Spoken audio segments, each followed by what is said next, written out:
Let me ask you this. We have not spoken since former President Trump sewed up the nomination, which he did earlier this week. And he has received endorsements from some of the people who were running against him. But we have not heard from you. Will you be endorsing your former president? You were on the ticket with him last time around. Well, Martha, I appreciate the question. And it should come as no surprise that I will not be endorsing Donald Trump this year. Look, I'm incredibly proud of the record of our administration. It was a conservative record that made America more prosperous, more secure, and saw conservatives appointed to our course in a more peaceful world. But that being said, during my presidential campaign, I made it clear that there were profound differences between me and President Trump on a range of issues, and not just our difference on my constitutional duties that I exercised on January the 6th. I mean, as I have watched his candidacy unfold, I've seen him walking away from our commitment to confronting the national debt. I've seen him starting to shy away from a commitment to the sanctity of human life. And this last week, his reversal on getting tough on China and supporting our administration's effort to force a sale of ByteDance TikTok. Why do you think he did that? Why do you think he had that reversal on that before we go, sir? Well, I can't speculate on it, but what I can tell you is that in each of these cases, Donald Trump is pursuing and articulating an agenda that is at odds with the conservative agenda that we governed on during our 4 years. And that's why I cannot, in good conscience, endorse Donald Trump in this campaign. This is Trump's own former Vice President Mike Pence publicly refusing to endorse him, adding his name to the long list of Trump administration officials who've turned their backs on their former boss. John Kelly, Trump's former chief of staff, said that a second term would be fundamentally a catastrophe for the country. And his former national security advisor, John Bolton, said that Trump doesn't have enough of a brain to have an articulated China policy. His Attorney General, Bill Barr, said that he shouldn't be anywhere near the Oval Office. His chairman of the Joint Chiefs of Staff, General Mark Milley, said we don't take an oath to a wannabe dictator. His first Secretary of State, Rex Tillerson, said that Trump's understanding of global events, his understanding of global history, his understanding of U.S. history was really limited. It's really hard to have a conversation with someone who doesn't even understand the concept for why we're talking about this. His second Chief of Staff, John Kelly, said that Trump is a person that has nothing but contempt for our democratic institutions, our Constitution, and the rule of law. There is nothing more that can be said. God help us. His former acting Chief of Staff, Mick Mulvaney, said, "I quit because I think he failed at being the president when we needed him to be that."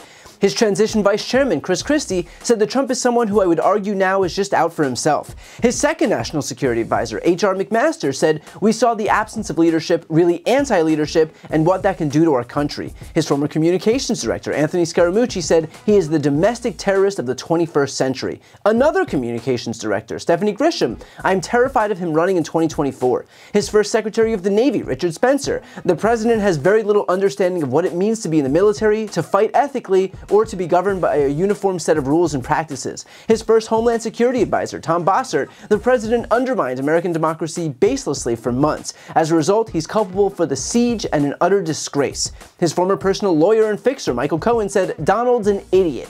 His White House lawyer, Ty Cobb, said that Trump relentlessly puts forth claims that are not true. His former director of strategic communications, Alyssa Farah Griffin, said, "We can stand by the policies, but at this point we cannot stand by the man." A top aide in charge of outreach to African Americans, Omarosa, said Donald Trump, who would attack civil rights icons and professional athletes, who would go after grieving black widows, who would say there were good people on both sides, who endorsed an accused child molester, Donald Trump and his decisions and his behavior was harming the country. I could no longer be a part of this madness.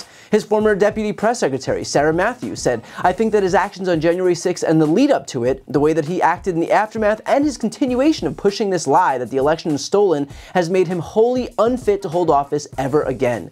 His final chief of staff's aide, Cassidy Hutchinson, said, "I think that Donald Trump is the most grave threat we face to our democracy in our lifetime and potentially in American history." His first defense secretary, James Mattis, said that Trump tries to divide us, not to be confused with his second defense secretary, who said this.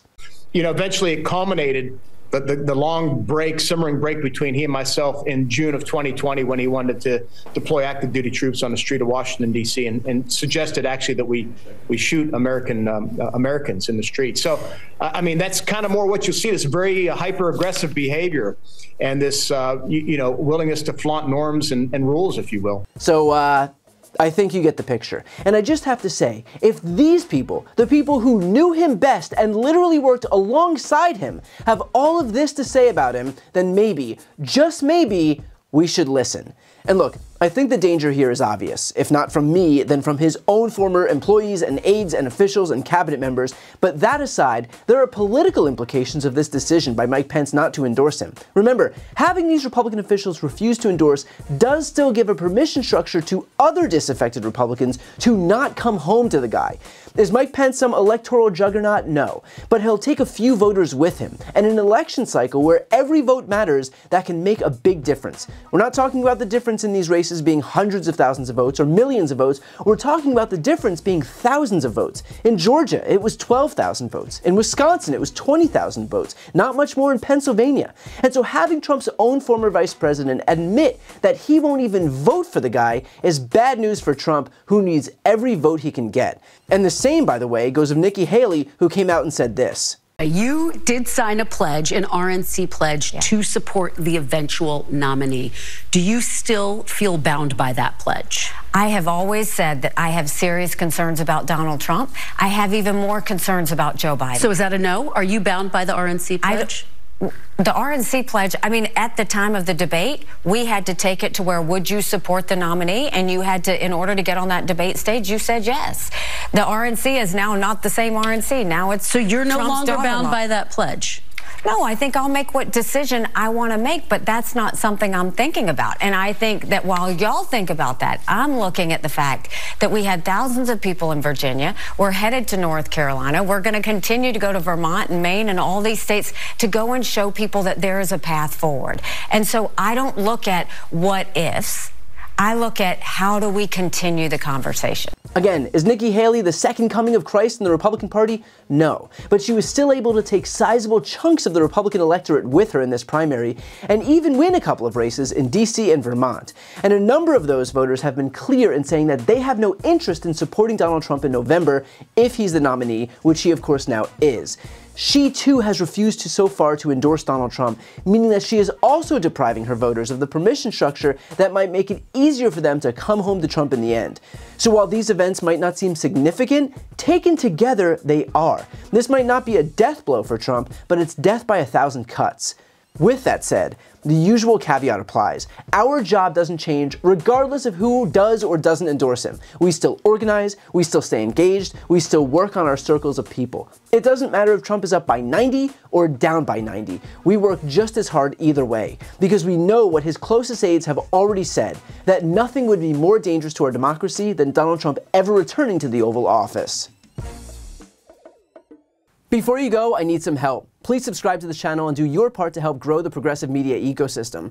I don't do sponsorships or paid ads, I won't ask for money, but just subscribing to this channel goes a really long way, and it helps get the message out to more people. The subscribe button is right here on the screen. You can also subscribe to my Spanish language channel, which I made to reach those crucial Spanish-speaking voters. That link is on the screen too. And finally, if you want to listen to my audio podcast, you can follow that link as well. Thanks so much for watching.